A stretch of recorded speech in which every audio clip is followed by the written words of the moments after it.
Good afternoon, my colleagues, and to the people of Guam, I apologize. We had a confirmation hearing for the Department of Correction that just ended, and now we have the Committee of the Whole has returned from recess and is called to order. My colleagues, again, as we move forward, we are at page 5.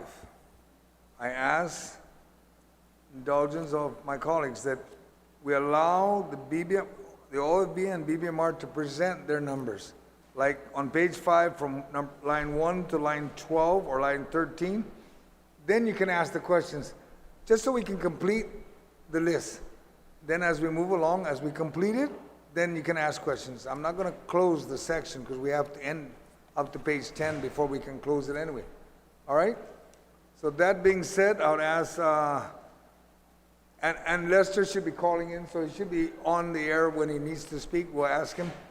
Steve, we'll ask you now to begin with page 5 of line number 1 until we get to line 13, then we'll open up for any questions. All right? Steve? Thank you, Chairman. We'll start up with line 1.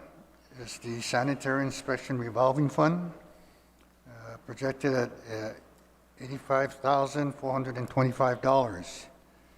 Next one is School Lunch Child Nutrition Meal Reimbursement Fund, Federal Sources. It's 100% federal grant, cash collection. That is estimated at $12,504,000. Next is the Solid Waste Operation Fund. In total, we expect to generate $19,394,206. Of that amount, we set aside $300,000 for the Solid Waste Operation Fund, which is also known as the Host Community Fund. The total Solid Waste Operation Fund will now drop to $19,094,267. Line 7 is the Street Light Fund. That is projected at $4,302,419. Tax Collection Enhancement Fund, projected to come in at $919,948. The Territorial Education Facilities Fund is estimated at $38,072,814. The Tourist Attraction Fund, estimated at $18,336,091. Water Protection Fund, $71,950. Water Research and Development Fund is projected at $66,411, for a total special fund revenues of $209,317,690. Do we have any questions on page 5, 1 to 12 to 13? We'll begin with Senator Moylan, then it'll be the Vice Speaker. Senator Moylan, you have any questions on those lines? Thank you, Mr. Chairman. Just kindly, if Mr. Guerrero can expand on the calculations for the Tourist Attraction Fund, please. The Tourist Attraction Fund, just how you came about to your calculations. Further explain that.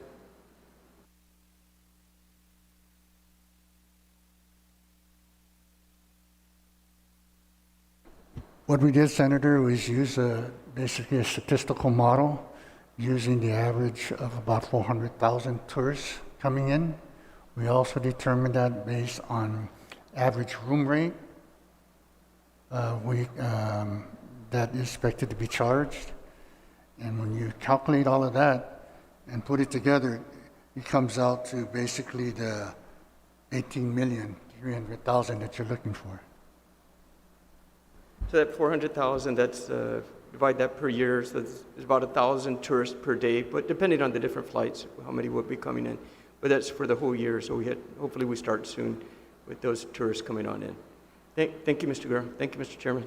Thank you. Madam Vice, Madam Vice Speaker, do you have a question, ma'am?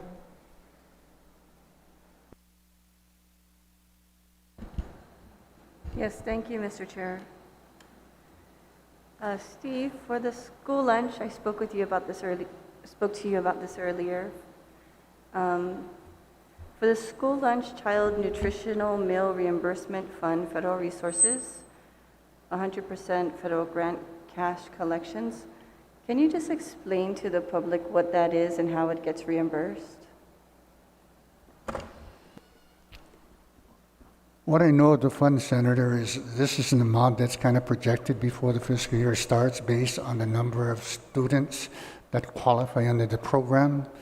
It is a fixed amount that we submit to the federal government as a reimbursement for this free lunch program that the DOE administers. If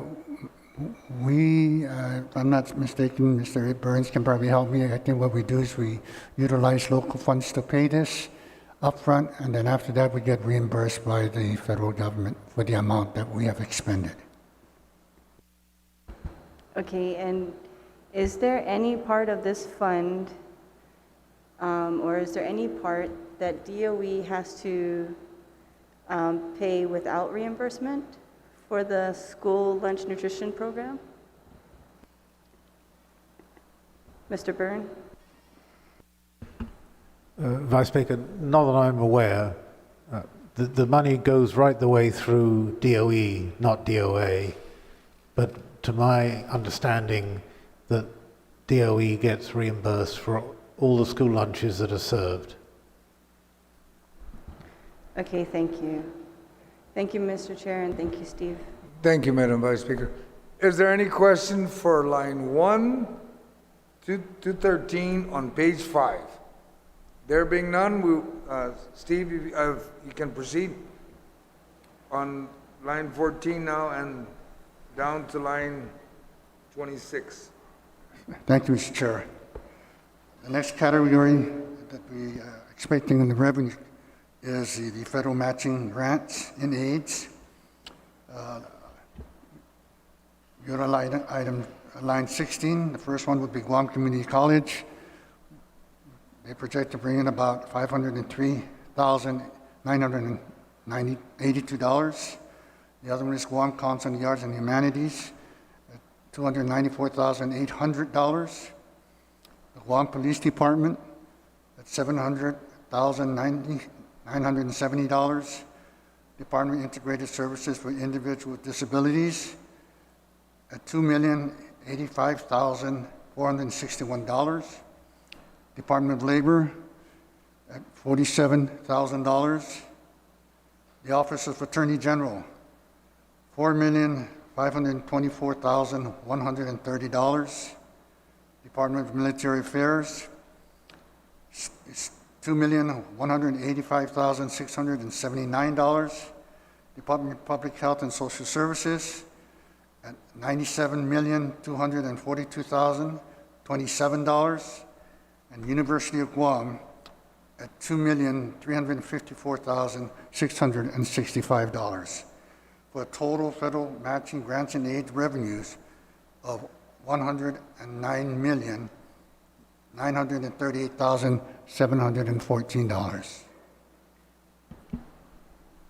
My colleagues, do we have any questions from line 15 to line 26 with the section is specifically the federal grants in aid requiring local match?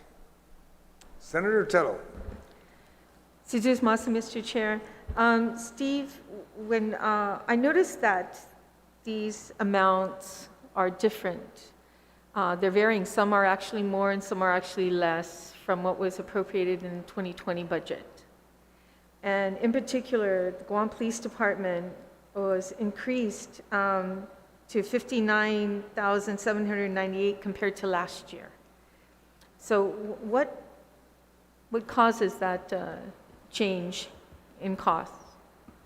Senator, just bear in mind that these grants basically require, the amounts are not fixed every year. The amounts vary. The matching requirement will also vary based on the percentage required to match the federal dollars received. So if the federal dollars come in lower, of course the corresponding local match will also be lower, but at any given fiscal year, the federal grants that are being received by the agencies can vary. They're not the same every year. Yeah. Okay.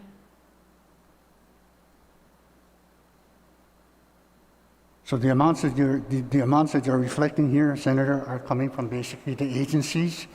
They know exactly how much money they're going to get, or they're normally notified ahead of time to expect a certain amount. At least for budgetary purposes, we go ahead and take those amounts and incorporate that into the budget. And my last question is, all these agencies that are requesting federal grants, are these grants guaranteed already? Normally these type of grants that we'll list in federal match are normally continuing grants that the departments will actually get every year. There's no such thing as guaranteed. It just depends on the type of grant that you're applying for. Some are competitive, some are outright grants that we get automatically by law, by statute. But in most cases, these monies that we get from the federal government is what's available to the program for that particular year. Okay. Mr. Byrne, the grants that we're talking about here, has there ever been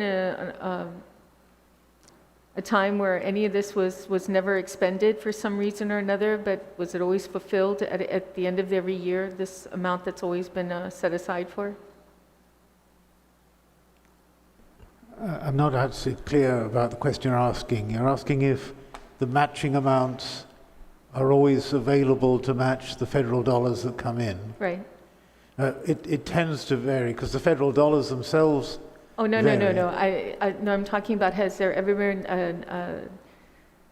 a situation where the money was never used? For some reason, they didn't meet some kind of requirements to match the grant? Or is this always every year expended? Because we always have this section in the budget bill. Has it always been expended? No, I mean, the federal, this is anticipating, I guess, Right. Okay. federal receipts, which can vary because of circumstances and do vary. But this number is different from BBMR's figure, so I'm not sure what assumptions were made to change that figure, and so maybe that would be something that you might want to ask. Okay, thank you, Mr. Byrne. Thank you, Steve. Thank you, Senator Tello. Are there any questions for page 5? Yes, Senator Therese. Thanks, Mr. Chair. If BBMR's with us, yeah, they had said in Yes. the very beginning that their federal grants and aid, that they would have put a different number for public health and one other agency. If they could just specify what that Yes, was. Lester, are you online now? Yes, sir. All right, I think Senator Therese, please pose the question, so. Sure. Lester will know. Mr. Carlson, if you could just reiterate and expand on what you had said much earlier regarding federal grants and aid, that you might have proposed a different number for public health and another agency, if I recall correctly. Yes, thank you, Senator Terlahi. My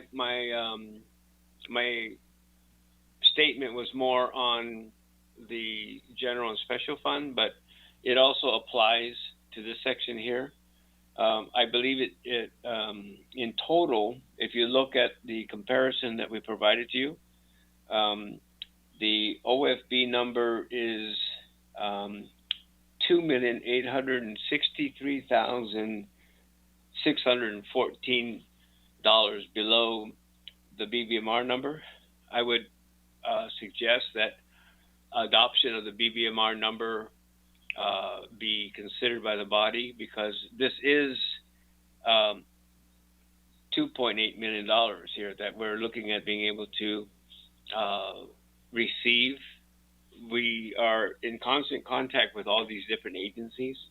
We understand what it is that they have as far as grant requirements and match funds, and we believe that the number that we've provided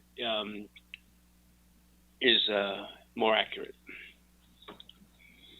Can you be specific where that 2.8 would fall in? I don't. Yeah, Lester, can we follow the line? If you have a copy of the budget, right? Just tell us which line you're referring to. So Actually, I would refer you to the comparison that I provided to you guys the other day, the 2-page comparison that shows on the columns K and L the difference between BBMR's recommended levels and the substitute bill 282. And again, I'll reiterate for the public's, consumption that throughout the entirety of this exercise, BBMR and OFB only differ in 3 revenue categories: corporate, withholding, and Manpower Development Fund. These ones here is a totally different one. It's the federal match and grants and aid section. And there are only 3 areas in which there's a difference. I believe it's the Office of the Attorney General. I believe that it depicts on column M a $500,000 over appropriation. And then for Department of Military Affairs, it's understated by $3.3 million. And the total between the disparity of just those 2 areas where there are variances is $2.8 million. So I think everybody understands the great assistance that we have from the National Guard Bureau and the extended allowance for the Guard to participate in continued COVID activities to the end of the year. These are all parts of grants that we should look at being able to accommodate to the fullest extent.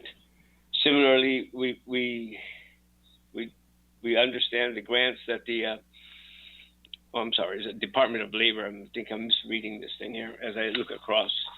Let me just double check to make sure because it's a long spreadsheet.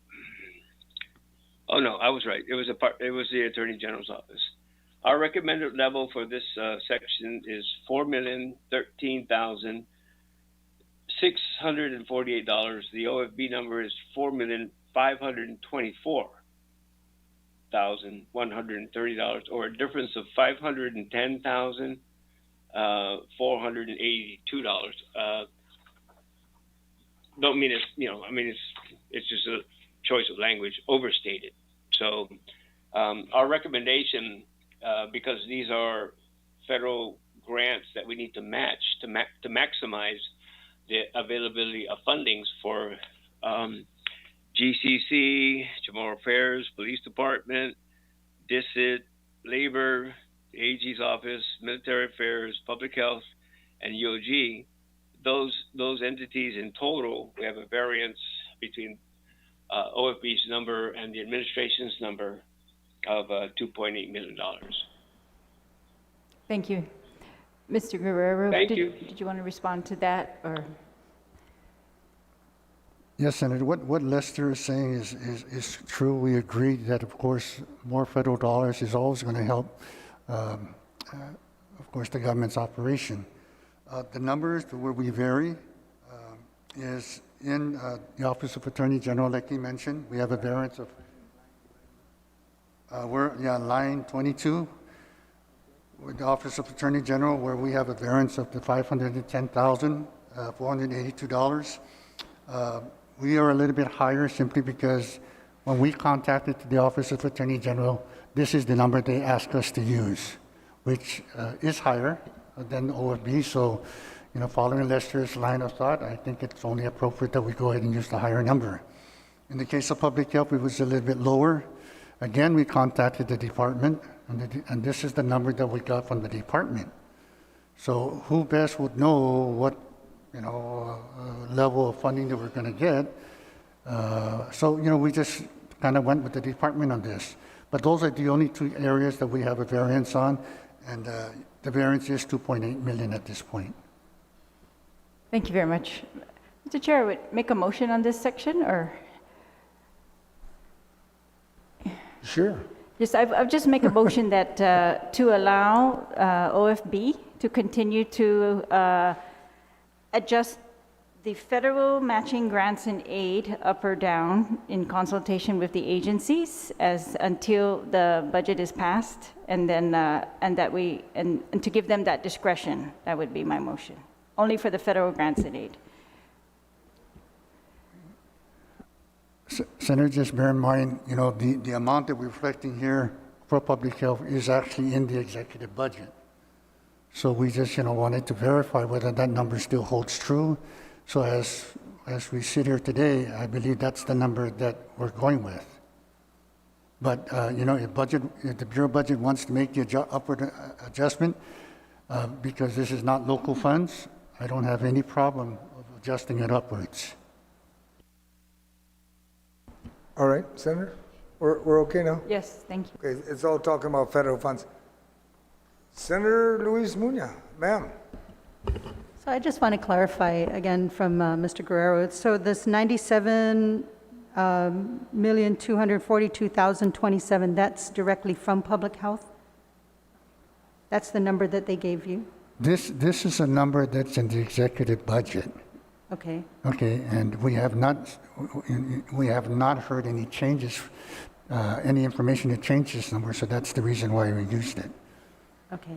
So what the last, one of our other colleagues was talking about, that could there be possible changes between now and August 31st when we pass this budget? Could there be any changes to this number? When the grants are awarded by Guam, they're awarded in their final phases. The grants could change. It's highly unlikely if the agencies are already told what their grant levels are. So it's mostly unlikely that they would change, but you never know. But I'm almost certain that this is, grant amounts don't change overnight.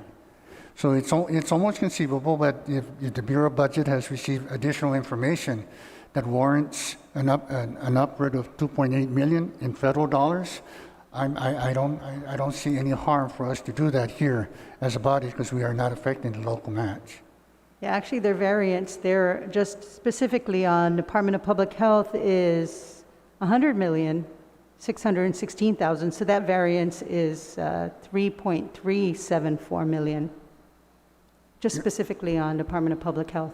Yes, but if you add in the addition, you need to add in the variance what we have in the Attorney General's office of 510. The bottom line will come out to the 2.8. So we were talking about bottom lines. We weren't talking about individual department totals. Okay. Thank you. Just All wanted right. to clarify. Thank you. Senator Lee, and then followed by the Vice Speaker.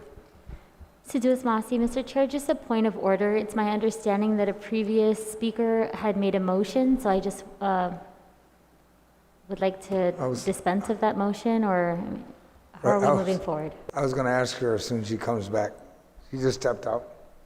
As soon as she comes back, I was going to ask that question if that was in fact a motion. Or is it for the flexibility, just allow OFB and BBMR, because it's all federal money.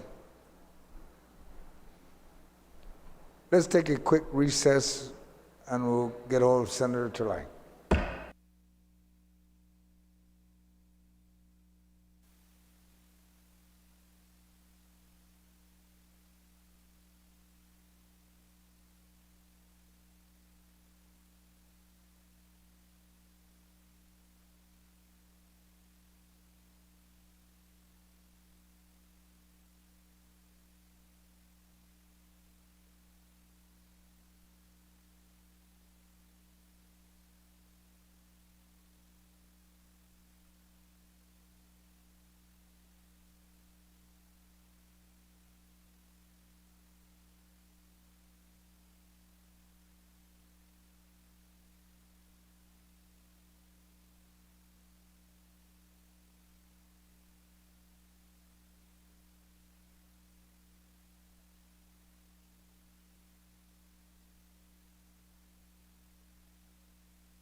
My colleagues, Committee of the Whole is returned from recess or called to order. Senator Therese, could you please clarify? Yes, I think these federal grants, they might have very minor adjustments being made, in the next few days, but I would just want it to allow OFB that type of discretion, but I don't think a motion is necessary. We'll just leave it at for now, and we can accept any recommendations that they make later. Thank you, Mr. Chair. So I'll withdraw my motion. All right. Are there any objections to withdrawal of the motion? There being none, motion withdrawn. My colleagues, we are on page 5. Now, I know there are some questions and some motions that may be proffered or comments made to any of the sections of special funds. Senator Amanda Shelton, you're the only one I see. Raise your hand. Ma'am. Thank you very much, Mr. Chair, and I'd like to offer an amendment. The amendment has been sent to the clerks, and this is regarding the Manpower Development Fund, page 4, line Z.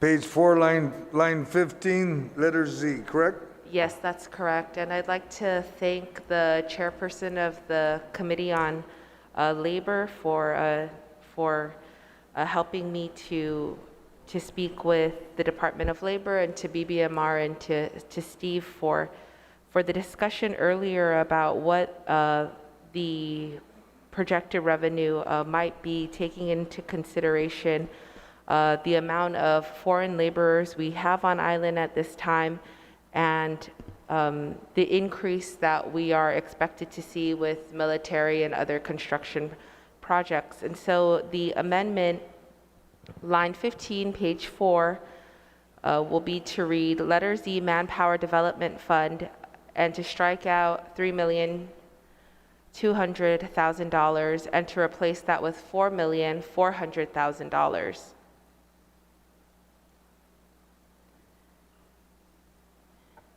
And Mr. Chair, as our colleagues know, this Manpower Development Fund goes to the Guam Community College and goes to the Department of Labor and funds apprenticeship programs and training programs for our people. And so the Guam Community College right now is hosting a paramedics boot camp. They have a truck driving boot camp, ship repair boot camp, and with these additional funds, we'll be able to have another round and put another 200 to 250 apprentices in programs and get them trained and skilled and to become skilled laborers for our island.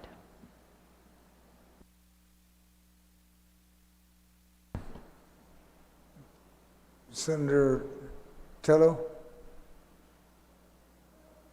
Okay. No, your hand went up first, ma'am. Do we have first, on the motion to amend, do we have a second? Second from Senator Torres. Now we're open for discussion. Senator Tello. Thank you, Mr. Chair.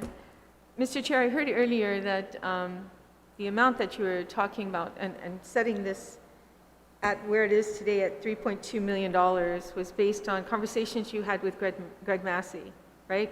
And so, Steve, it was mentioned earlier that they anticipate about 1,200 workers, and then they have a few more in the standing by, in the wings to come on, and probably going to tap in at about 1,600. So if you take the 1,600 times 2,000 per person, you came up with the 3,200,000, correct? Did Greg Massey say that they anticipated an additional 400 more workers coming in? Was that the comments? I just wanted to clarify, since we had that conversation a page ago, to ensure that this an amendment to increase the manpower development is what you heard with Mr. Massey as well. I believe the increase, Senator, is not 400, it's 600, because if they're increasing it by 1.2, then 600 times the 2,000 is 1.2. So they're adjusting the level now from 3.2 million, based on the 1,600 that we spoke about, that we based it on, and they want to put it up now to 4.4. So I believe the variance of that is 1.2. And that would result in the 600 applicants in addition to the Oh, 600, not 4. 600 that we were already estimating. So divided by 200. So 2,300 individuals is what they're anticipating. Is that what Greg said, that they probably will anticipate around 2,300 individuals? I mean, workers coming into Guam? You know, Senator, I mean, if things work out well, at the most extreme, possibility that things will happen, it might be a possibility. But, for me, I think I'm comfortable with the number I got. But if those being feel that, there's a chance that we can reach those numbers, then, I yield. But what did Greg Massey tell you? His estimate of how many workers he anticipates during this time, during FY21? In our conversation, he mentioned a number of 1,600 as a very comfortable number he feels which we can attain in 2021. Numbers like 18 and 2,000 were also brought up, but he's saying that would be very, at the very high end of the projection level. At 16? At 2,000, at 18, anything above 1,600, which would be 18, 2,000. Those are some of the numbers that were tossed around. Okay, with that being said, if we're going to do something like this, I just don't want to give, like I said, hope to departments and agencies to start preparing for this, and we don't meet the goal. Is Department of Labor, Mr. Chair, Mr. Chair, is there a possibility that we can, since we're in the Committee of the Whole, that we can bring in Mr. Greg Massey to give us those numbers? Sorry, can you repeat that? So the motion was to increase the Manpower Development Fund by almost $1.4 million. And there was a conversation to OFB by Mr. Massey saying that he was very comfortable with 1,600 workers coming into Guam, which would yield what the OFB had placed on here at 3.2. But, so now we're trying to increase it. So I'd like to hear from Mr. Massey himself on what he estimates, since he's the expert in the field and has been doing this for many, many years. If he can come in, since we're in the Committee of the Whole, call him in to speak on this.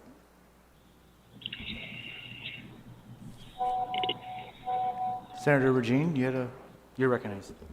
Thank you very much, Mr. Chair. And I have a point of information, and I appreciate the sentiment of the retiring speaker. We all want to make sure that we take a very measured approach. But Mr. Chair, this proposed increase in the Manpower Development Fund is based on available data from federal and local governments on approved and anticipated military construction activities in the next few months. And the current level, as reported out by OFB, would project $3.2 million for the next fiscal year, which are fees that are collected for about 1,600 H-2 workers. The Guam Department of Labor says that we will surpass 1,600 permitted workers by the end of the fiscal year. In fact, according to GDOL, the MDF is currently tracking 11% above adopted levels for the current fiscal year. We also know that military construction is likely to increase substantially next fiscal year, with more than $700 million budgeted in the President's version of the NDAA. So when you compare that to about $300 million authorized to this fiscal year, it's more than double. So with the potential of military construction spending doubling, GDOL says that it is realistic to project about 2,300 workers to be approved next year, especially considering that the labor certificate applications are at a, and I quote from Greg Massey, a very high volume right now. So along with the pent-up demand DOL employees are seeing, we just want to put that out there. We're still opting for a measured approach here by adopting a $4.4 million figure for MDF. A new projection of 2,200 workers would boost the Manpower Development Fund to $4.4 million, and this increase will go directly to help training local workers to gain the skills that they need to fill these construction jobs and other industries at a very critical time, and really pushing our local workforce over these foreign citizens. And so, Mr. Chair, I just want to rise certainly in support of this amendment. I think it is a very measured approach based on the data that we've received, and I believe that OFB is also in receipt of this information from GDOL. So again, we're not taking the most liberal figures. We're actually taking a little bit of a conservative approach here. We're not taking the entirety of what GDOL has proposed. And so I think it is a very measured approach in this amendment, but we also are going off of the data that we have and the fact that we're already seeing this large increase in this particular fund. And I will remind the body that this is something that we worked on 2 budget seasons ago. This was a bill that was introduced by myself and many other senators here to double the amount in H-2B fees from $1,000 to $2,000. That passed with bipartisan support. It was signed into law by Governor Calvo, and that's the reason why we're seeing these increases today, because we did the work on the front end to be able to have these realized revenues today. And so I just really want to impress upon the body, obviously my support for this amendment, but also to just think about what this money will do. We're putting additional training resources into our local workforce at a time where it is sorely needed. Thank you. Thank you. Anyone else on the amendment? Mr. Chair, my question was... Senator Tadaway? Yeah, my question was, I appreciate the previous speaker and all the data that she was able to attain, but I'm hearing from her and then I'm hearing from OFB, the one that we're putting ourselves at their numbers that are coming out, and we're trusting some of their numbers, and I have nothing against what she was mentioning on the data, but I would feel a lot more comfortable if we had Greg Massey in here to give us the numbers, because we're hearing something from OFB, and then we're hearing something from the oversight chair, and it would be best if we get, from the horse's mouth at this point. And though I know the military bill is still continuing on, even during this COVID and everything like that, but it's important that we get it right. So my request is to ask for Greg Massey from Department of Labor to come down to the Committee of the Whole and give us those numbers. Thank you, Senator Tadaway. Is that a motion? Yes, sir. Any objections to the motion? Not necessarily an objection, Mr. Chair, but I'm just telling you he's going to come down here and give you these exact numbers. I believe that OFB is also in receipt of this email from Mr. Massey, which details the low end at 2,300 worker registrations, again at $2,000, would give us about $4.6 million, and the high end at 3,000 worker registrations at $2,000 would give us about $6 million in MDF. And so again, we're kind of leaning towards the lower end of projections. OFB does have this communication from DOL. If we would like to hear it from the horse's mouth, we can take the time to have maybe Greg Massey call in, but everybody has access to this information, Mr. Chair. Speaker? Thank you, Mr. Chair. I'm hoping that with the presentation that was afforded to us by the Oversight Chair on Labor, who's got the numbers tweaked really good in the presentation of being a very conservative move. Maybe I can turn around and ask if Mr. Burton has any answers to that also, because as part of the Department of Administration, he's familiar with everything that happens in the government. Mr. Burton? Yes, thank you, Speaker. Actually, DOL is a line agency, so I think Mr. Carlson could really help to respond to this question. Perhaps we can have Mr. Carlson reiterate what he mentioned before with respect to the number of expected H-2B workers. Thank you, Mr. Chair. I was in communication with OFB, and I sent a screenshot of email from Greg Massey that was dated June 12th, wherein he gave us a current count of 1,416 H-2Bs, new imports already in progress of 882. I sent this to OFB, and as Senator Lee and Senator Shelton's amendment states, they're not taking the entirety of the low end. As a matter of fact, they're being uber conservative by taking it down just a little bit for conservative, in order to be conservative. But if you take the amount that Mr. Massey has provided in June, I think I mentioned this on Monday, I think. I know for a fact that 15 H-2s came in from the Philippines, second and third week of July. Unfortunately, 2 of them tested positive and were placed in isolation. But the point of my statement was that the military buildup continues, the need for labor continues, and I think we're consistent with the intent of the amendment. We're unnecessarily lowballing the Manpower Development Fund, and it only just kind of inhibits, as Senator Lee mentioned, the ability for us to take Manpower Development Fund, shift it over to GCC, and mitigate the amount of general fund monies that are ultimately made available for GCC's operations. It is a very sound, well thought out, verifiable amount. I understand where Senator Tidegway is coming from with respect to you want to hear it from Greg's mouth, but we have his email from June 12th. We have, I believe Senator Regine spoke with him. So I don't believe that there's really a need to go through an exercise that delays the process and unnecessarily, puts this funds. We should maybe continue. That's my 2 cents. Thank you.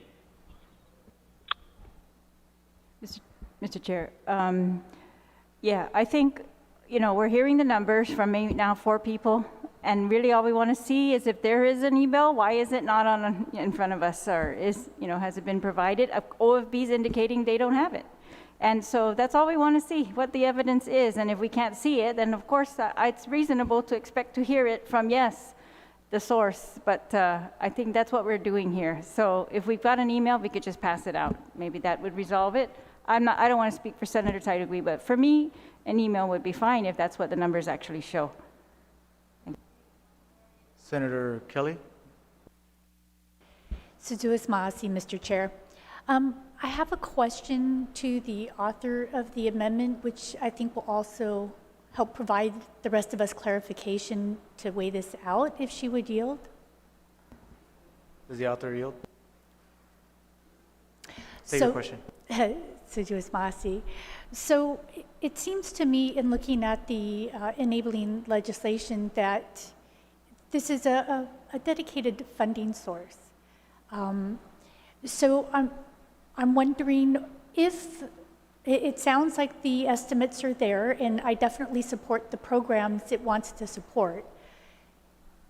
if the 4.6 million is somehow not achieved, I just want to make sure that we're looking at this very carefully, and it wouldn't be damaging the programs or anything beyond GCC and DOL. If the author of the amendment could explain a little bit what the approach is going to be with these monies. Senator Shelton?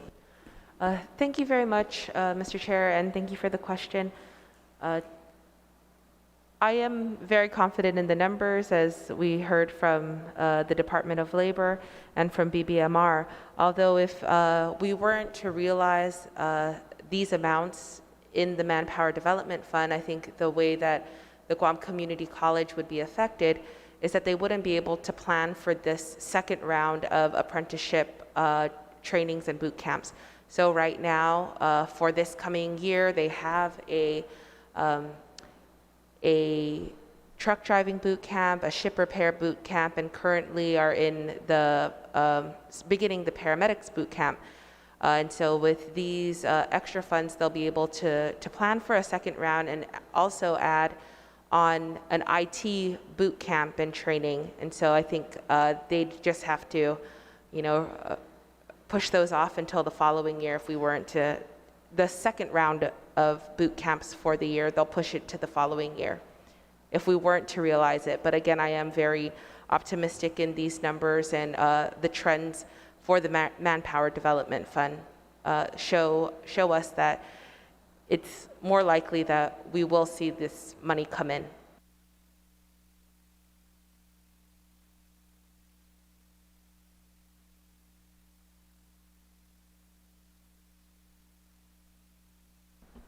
Does that satisfy your inquiry, Senator Kelly?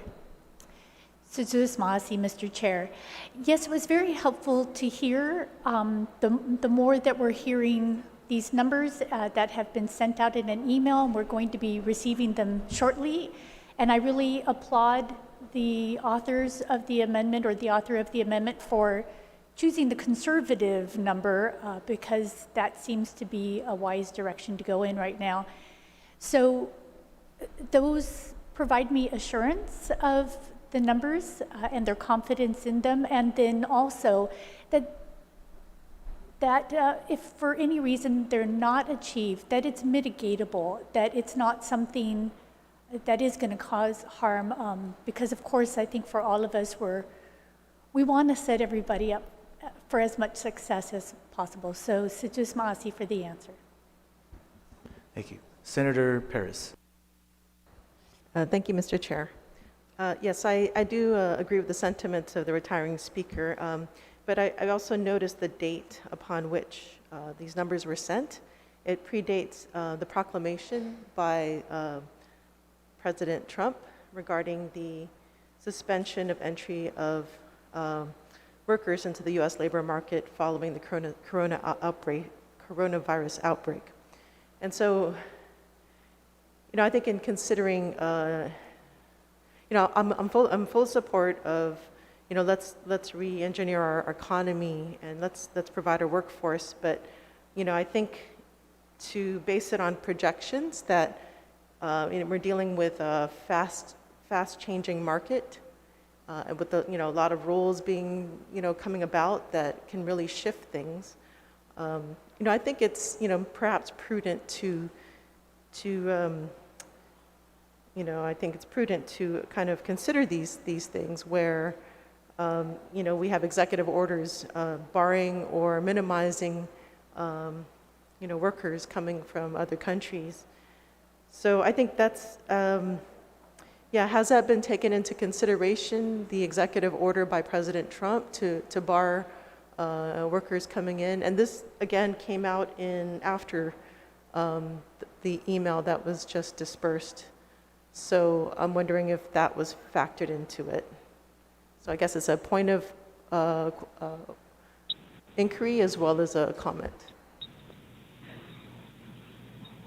Sorry, Senator Perez, who is your question directed towards?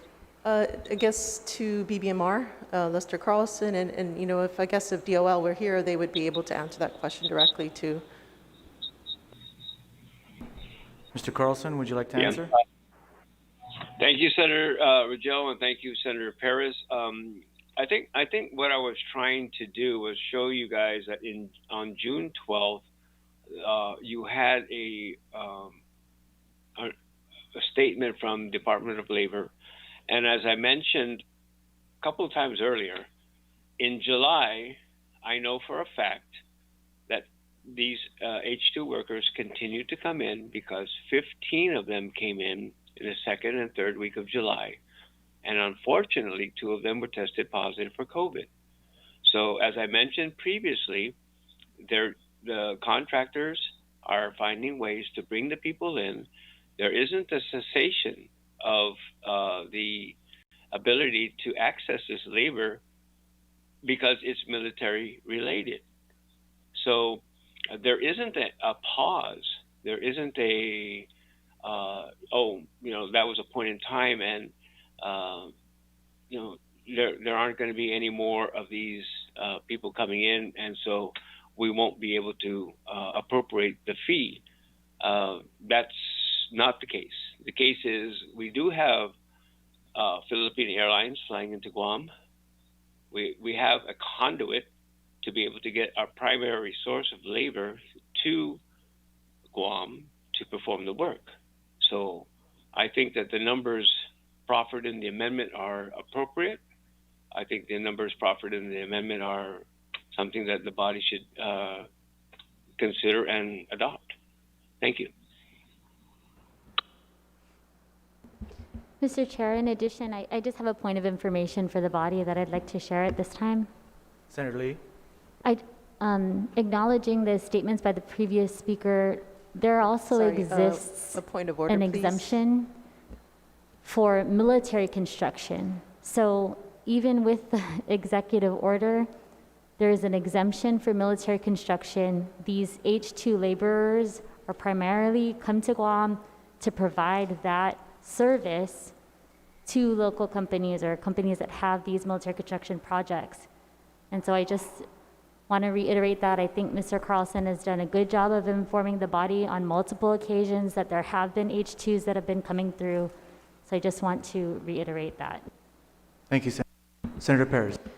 Yes, thank you, Mr. Chair. So I think, and I don't want to argue about, about giving money to this Manpower Development Fund. What really matters to me most is just practicing prudence.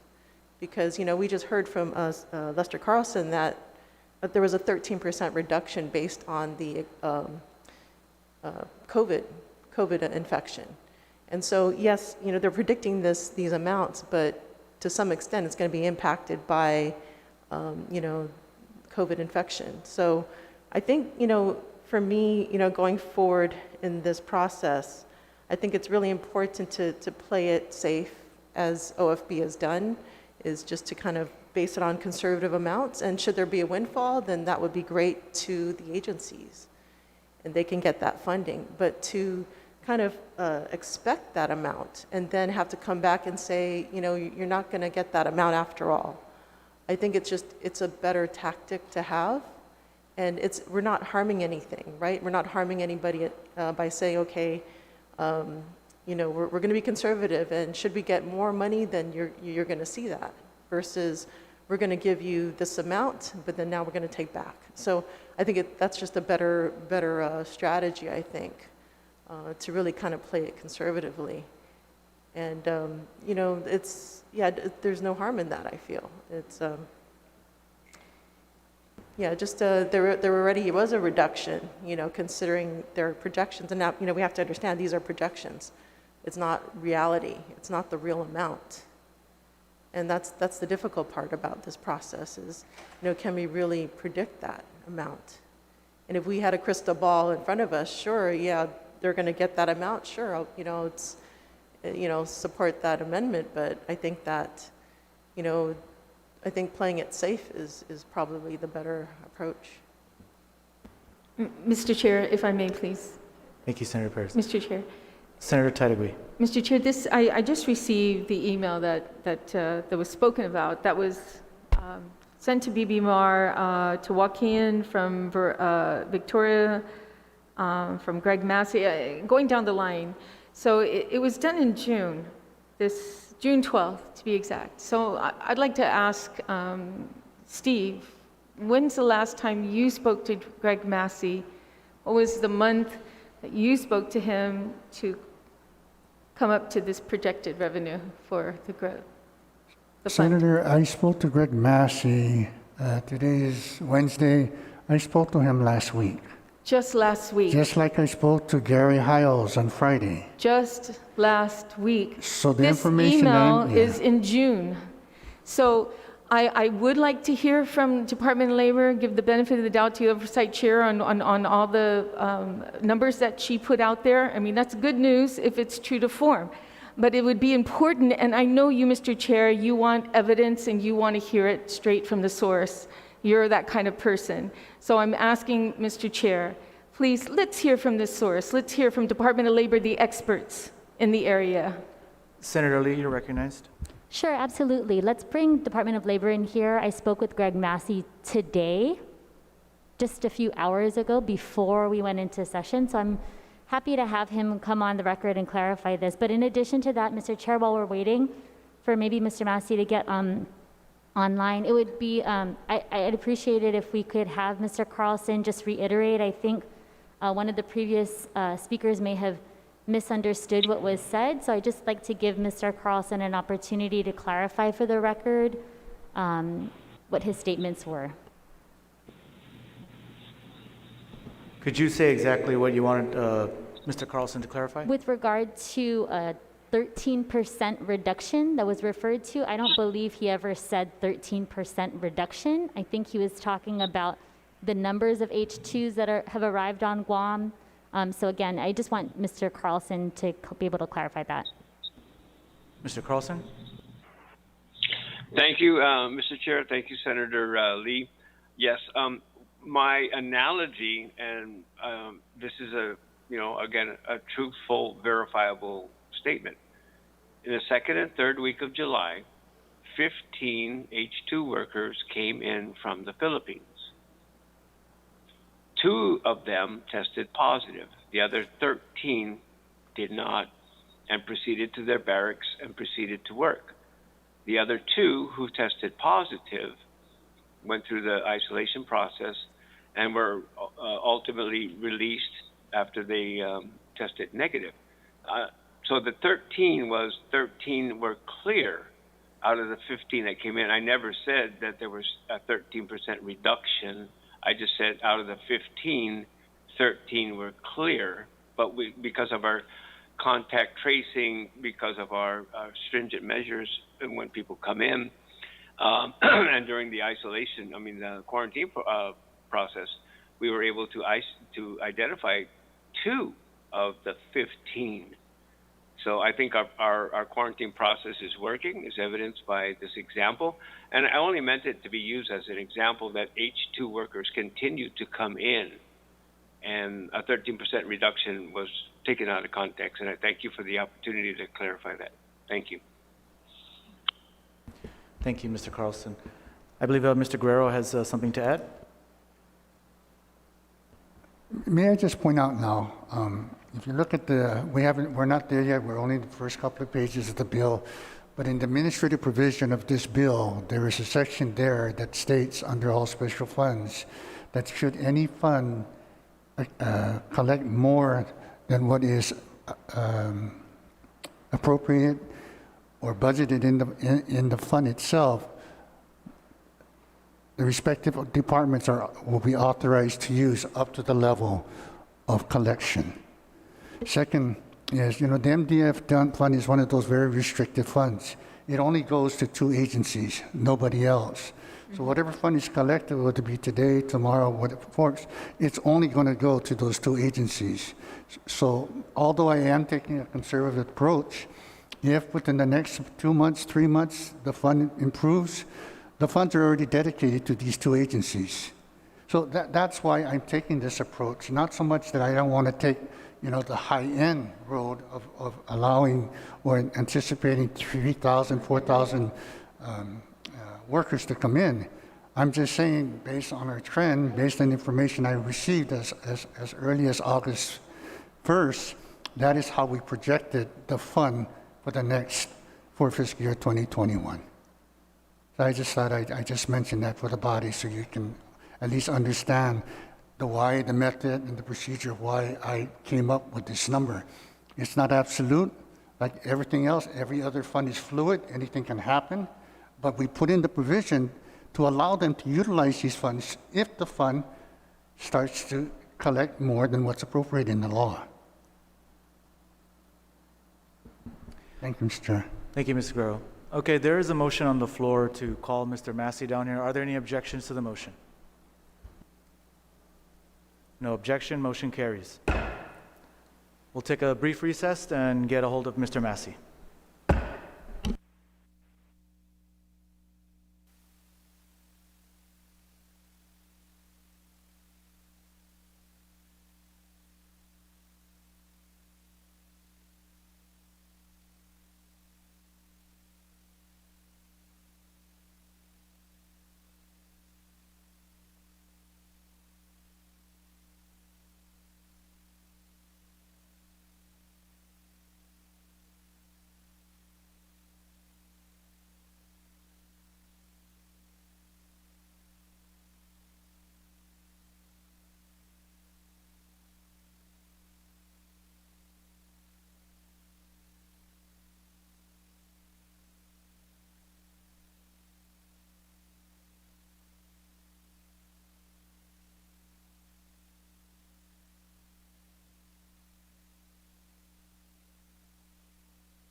Committee of the Whole is back in order.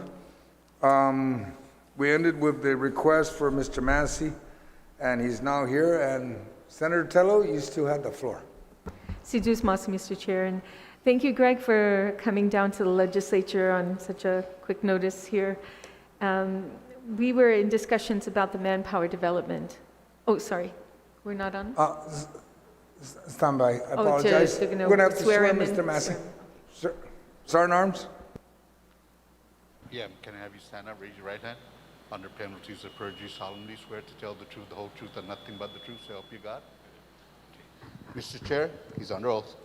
Thank you, Sergeant Arms. I apologize. Senator Tello, please continue. No problem. Again, thank you, Greg, for coming down on such short notice to address this body with regarding the Manpower Development Fund and the projections. We had heard that an email was sent in June to BBMR, and then we also heard that you were in conversation with OFB. So we're asking you so that whatever decisions we make, we hear it straight from the source, with regards to the projections. So can you tell us, Greg, the projections that you feel that's going to happen for 2021, that's going to generate funding for the manpower development? Well, thank you, Senator. So the email that I sent to BBMR, I guess this was back in June 11th, was the estimates that we had come up with. I did speak to Steve offhand on the phone several days ago. This is kind of a crystal ball for these estimates, but the email that I sent was pretty much broke it down. At this point, we have 1,463 workers on island. We do have in process, it's more now, but at June 11, we had 882 new imports already in the process. And we had, based off of the activity that we were seeing of applications that are going to be coming in, we were estimating that we would have a probable number of registrations at about 2298, which is roughly, about 2,300 workers, which makes sense, which would pretty much net 4.6 million. So that's the estimates that we have. And then this is conservative. There are still a lot of projects ongoing. Construction hasn't been affected by COVID as much as other industries. There are maybe the smaller construction companies, but there's still a lot of MILCON and military buildup projects ongoing right now. Thank you, Mr. Massey. I'll leave it to my colleagues to ask any additional questions, but I do want you also to the conversation that you had with Steve earlier. What was the numbers that you gave him earlier? Senator, I didn't send an email to Steve. He called and we discussed, what, kind of might be the projections. I can't recall the exact conversation with Steve. I'm sure I shouldn't have been too much off of this. I understand that there was an estimate that was put in that was about $1 million less or something. I'm sorry, I don't recall the exact conversation with Steve. We did speak. And you didn't give him any numbers? Not officially, not on paper. How about verbally? We did discuss numbers. I just can't recall the exact numbers at this moment. I mean, I don't want to lie and say that I recall it. I just want to make sure, because we heard differently, and I just want to clear it up, okay? Well, I mean, I don't have his numbers in front of me, but I'd be happy to sanity check it if you guys wanted me to. I just don't know what you're the expert, and that's why you're here, and we just want to get the numbers correct. So Sure. Thank you, Mr. Chair. I'll allow my other colleagues to have questions. Thank you, Senator Tello. Does any of my colleagues have any question for Mr. Massey? Senator Paris. Thank you, Mr. Chair, and hi, Hi. Mr. Massey. Thank you for being here. So just earlier, Mr. Carlson was saying that 2 out of 15 that arrived on Guam had COVID, had tested positive for COVID. That equates to about a 13% infection, or at least positive rate. What are you seeing? First of all, if you can just kind of give us an idea of the process, and are they being tested? Are those coming into Guam being tested? And what's the monitoring of the spread, or if any? So the process right now is the same process as any traveler. If an H2 worker comes in, there's no difference between somebody who's H2 and who's not H2. So if they come in, they're subject to quarantine. I'm not, we leave that up to public health, what the protocols are. We don't get into that. When almost all of them that have come in recently have gone through the 14-day quarantine. We don't let them come in and get registered for their H2 ID cards until they have a doctor's clearance that says that they're cleared to work. So you were saying it was low, the impact was low, and what is that information based on? The impact of COVID is low. Could you say? Yeah, I'm just trying to gauge, based on the numbers that being projected, what percentage is actually, what is the real number based on, let's say if they tested positive for COVID, right, then. Tested positive for COVID? I'm only aware of one worker that tested positive for COVID. Okay, so Mr. Carlson mentioned 2 out of 15 that just came in July. He might have better numbers than I do. Okay. At that point, when they come in to see us, they're already all cleared, they're done with their quarantine, they have doctor's clearance. Yeah, the purpose of this questioning is just to identify, a better number as far as what is, to kind of project the amount that could be coming in for the Manpower Development Fund. So I'm just wondering what the impact of COVID is, and so that's why I'm. Well, there's some impact from workers being able to deploy. Granted, people aren't traveling as much as they could right now. There are small numbers of workers coming in. Unfortunately, I don't have the numbers right now in front of me, but it hasn't stopped. We had new workers come in, in small numbers ever since. It's never stopped. We don't have large numbers coming in, partially because of flights, but I'm pretty sure that once there is pent-up demand, and that was something I had discussed with, I think I discussed with Steve and with Lester, that once the flights open up, I'm sure there's going to be a rush of workers coming in. We have contractors all the time that are asking us when can they bring the workers, and we just have to refer them to public health. So are there other factors that can affect the projections? Well, there's always factors that can affect the projections. At this point, if we looked at the volume that the military was, if there was no COVID, we would be looking at about a 5,000 worker workforce right now. So we're up to 1,400, which is actually our normal numbers on a, just on steady state. So, definitely COVID could affect the numbers. It's not really work in place that would be have any effect, because there is a lot of work in place. There is the Trump, the proclamation, but we were exempt from that. We've already worked that out with the military, and the embassy is aware of that. I think they're also trying to do a priority interview thing for once the U.S. Embassy opens in Manila. So that's, they're doing everything they can to, the military is really into getting more workers in, because they do have a lot of work that they're trying to get done. Thank you. Thank you, Mr. Chair. Thank you, Senator Parrish. Senator Amanda Shelton, do you have any question for Mr. Massey? Thanks, Mr. Chair. Thank you, Mr. Massey, for being here today and for the information you're providing. Can you clarify for us what is the process for the H2 workers to come in? Do they pay this fee before they ever step on a plane and arrive to Guam? No. So the way that the fee works is once they arrive, within 24 hours of their arrival, the employer must submit the application for it's called application for registration. We process that application and then schedule picture taking. At the time that picture taking is scheduled for their ID cards, then that's when they have to pay the fee.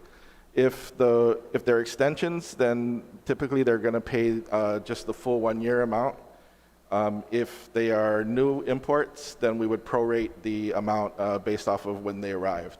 So if they came in, like say that they have a 1 year certification and they came in 2 months after that cert started, then we would only prorate to 10 months. Okay, so even with the quarantine mandate, the right now coming in from a hotspot zone, they will have to, their employer reports right away that day after, and once they're done with quarantine, will come in, take the photo, and then pay the fee.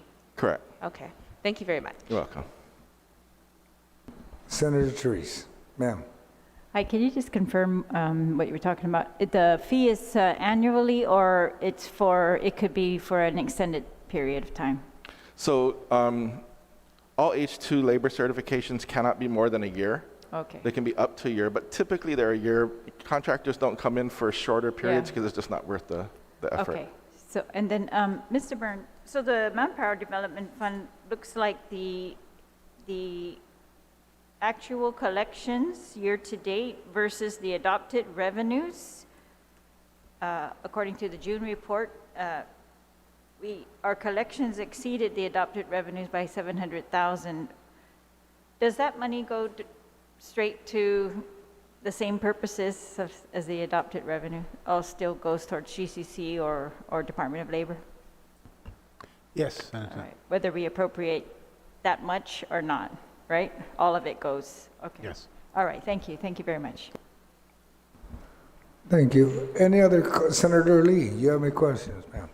Yes, thank you, Mr. Chair, and thank you very much, Greg, for being here to provide your testimony and your expertise in this area. I know that you have really been the person that GovGuam leans on when it comes to alien labor and the H2 program, so we appreciate your sharing that with us today.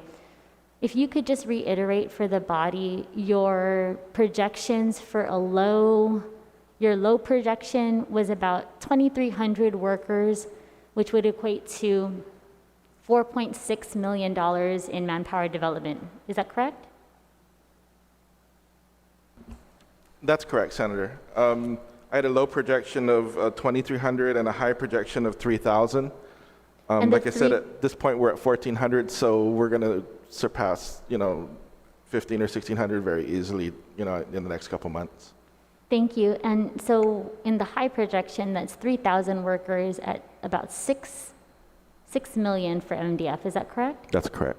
So even being very, very conservative and taking your low estimate, just for your information, the amendment that's being proffered currently with the body is an estimate of 2,200 workers, which is less than your lowest projection,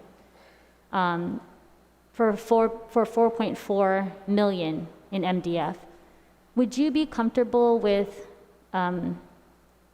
these projections if the body were to make an amendment to this amendment, increasing it from 2,200 to 2,300, and so bumping that MDF number to 4.6 million? Yes, Senator, I would, I stand by this number.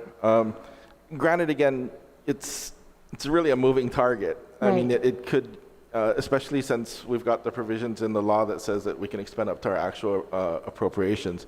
But Right. traditionally, we've been undercut in certain years where we're going to have to go and chase prior year money in the next fiscal year, and this, I think, would help. Thank you very much. And I just want to point out for the record, Mr. Chair, that, I certainly appreciate the sentiment shared by my colleague from Jotnya, who had mentioned that, we should share the email that had Mr. Massey giving us this information, the projections. And so I shared the email with the body. I believe that message was sent at 3:32 p.m. Mr. Massey was still required to come here before the body to affirm his statements at 4:15 p.m. And we took a 45-minute recess to have that done. And so, Mr. Chair, I just feel like there are better uses for our time. If things are in writing, there is no reason to question those things, and we can really use our time more wisely by having this information already in front of us. We're all aware of what it is, and it's also really important that when we ask these subject matter experts to come before this body, none of us do H2 labor on a day-to-day in the way that Mr. Massey does. And so when subject matter experts come before us, Mr. Chair, it's really important that the legislature take what they have to say into account and use all of that information, all of that data to make the best decision. And so at this time, Mr. Chair, I'd like to offer an amendment to the Shelton Amendment to increase that appropriation for MDF to 4.6 million. Situs Masi.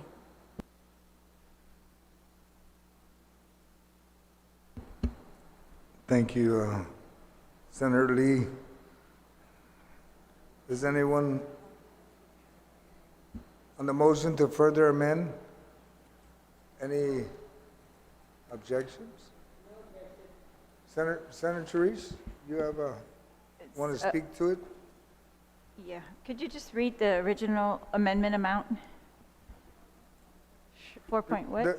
The original amendment is to amend item Z, subsection 2, section 2 of the bill to read Z Manpower Development Fund from striking out the 3.2 million to 4.4. And her amendment is to change it to 4.6. All right, and 4.6, according to Mr. Massey, reflects 2,300 applicants for fiscal year 2021. Is that correct? Yes, ma'am. all right. Sorry, the mask on, I can't. Yeah. Pardon? With the mask on, I can't see who's talking. Sorry. I'm so Yes, sorry. That's right, I agree. All right, thank you, and no objection from me, Mr. Chair. Senator Torres, you're seconding the motion? Does anyone like to speak on the motion? None. Are there any objections to that amendment, to the amendment? None? Okay. Oh.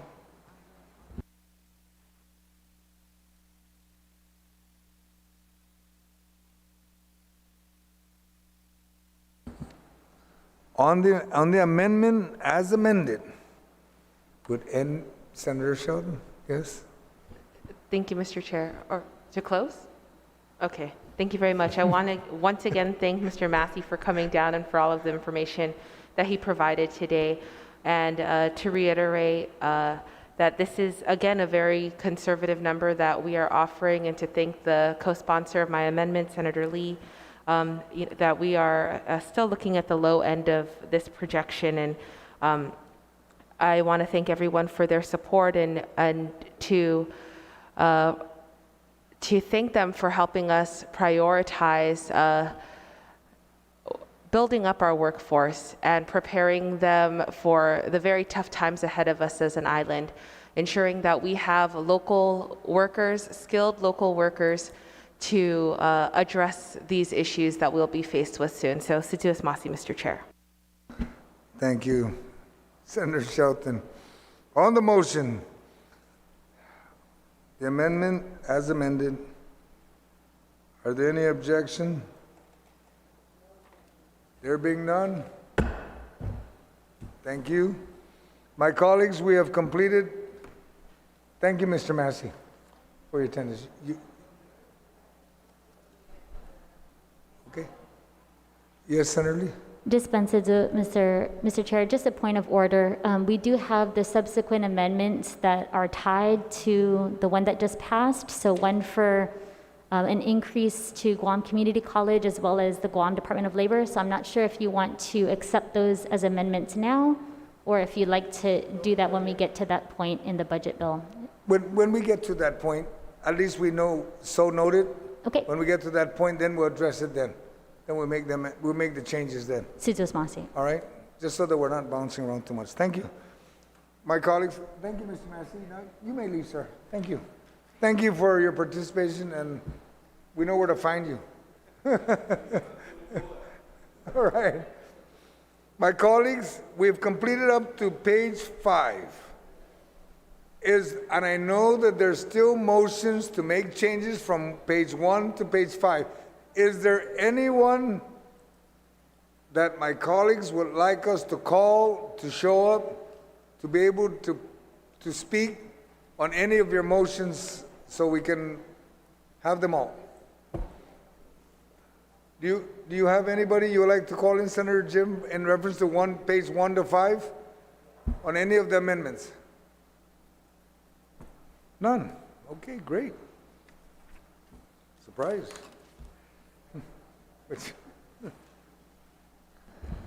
My colleagues, it's 4:35.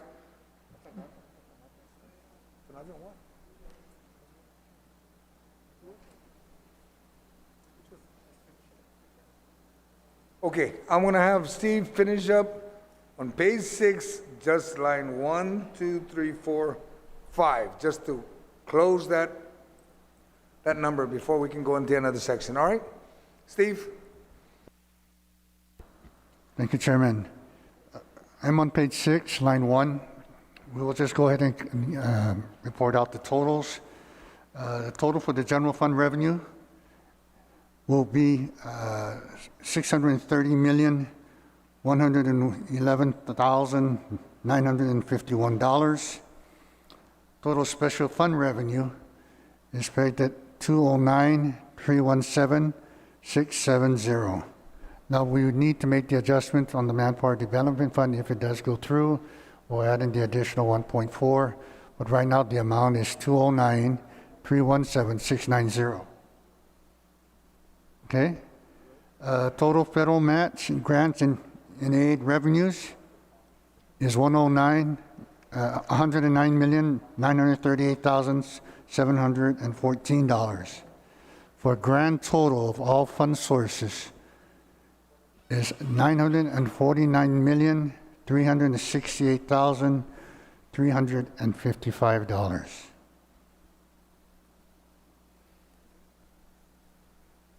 So, the numbers will reflect the changes as amended. Senator Kelly?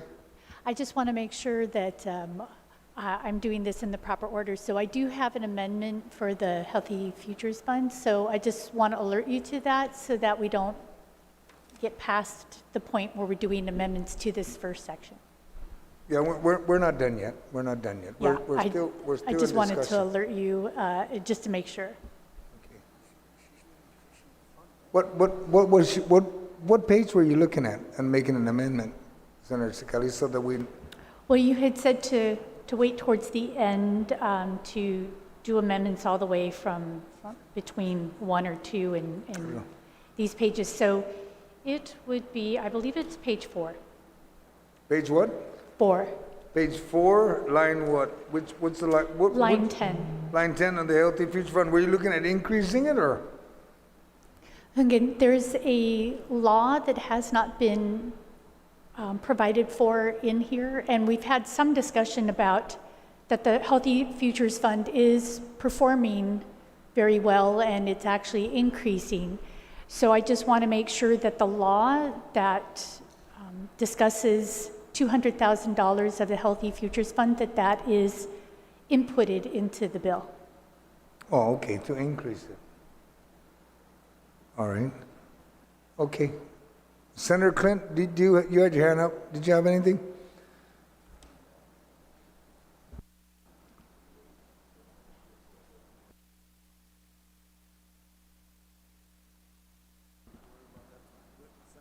Yeah, Senator Marsh, can you just explain, can you please reference the 250,000 mandated you're referring to? It's 200,000, and so if we look at 5 GCA, section 85111, it states that beginning on October 1st, 2012, and for each year thereafter, 200,000 is hereby appropriated from the Healthy Futures Fund to the Guam Council of Arts and Humanities Agency.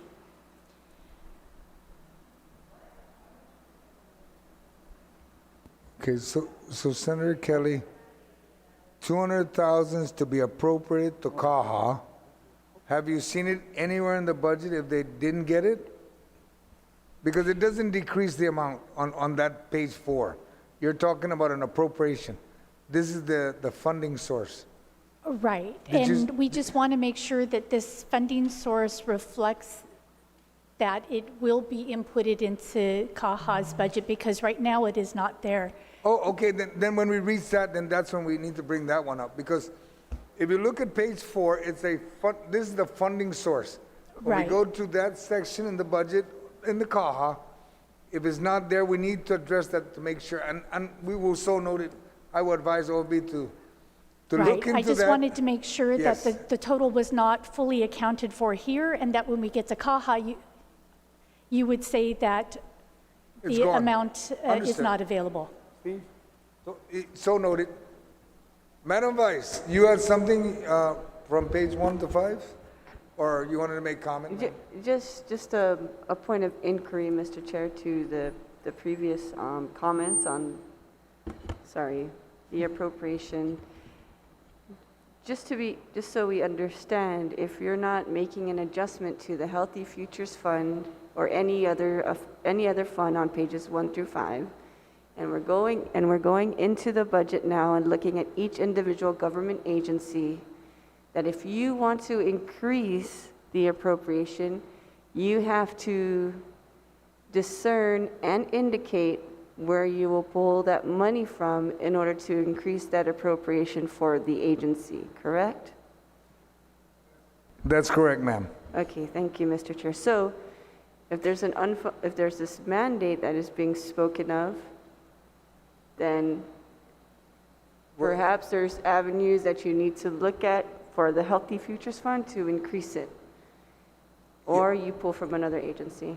Thank you, Mr. Chair. Or Madam Vice, and for Senator Kelly's behalf, OFB will look into your claim of it's probably not there. Well, I'd call it the law, but rather than a claim, but yes. No, I say that because I'm not looking at it, ma'am. I'm just saying that they're going to look at it, they're going to research it so they can get back so we can address it appropriately.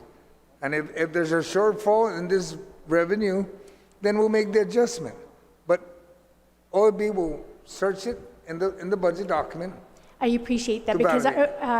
as the retiring speaker was mentioning, I want to make sure if it needs to be addressed here, that it is indeed addressed here, and we don't get to CAHA and say, oh, well, actually, there's no more money in the Healthy Futures Fund. So I just want to make sure that at Understood. the appropriate time, we are accounting for that. Yes, ma'am. Senator Munoz. A point of information also, Mr. Chair, I think every dollar in the Healthy Futures Fund has already been appropriated, right? Correct. And that's why we're going to go back. When we recess today, we're going to go back and take a look at what she had just addressed so we can make sure it was properly distributed. And whatever the law requires, validate the law and so forth, and just kind of like dot the I's and cross the T's. Okay. So tomorrow when we come back, we can actually state, no, this is where we're at, or what we missed. We just kind of clean it up, take care of our administrative oversights, whatever there may be. All right? That being said, we'll recess until tomorrow morning at 10 o'clock. Thank you.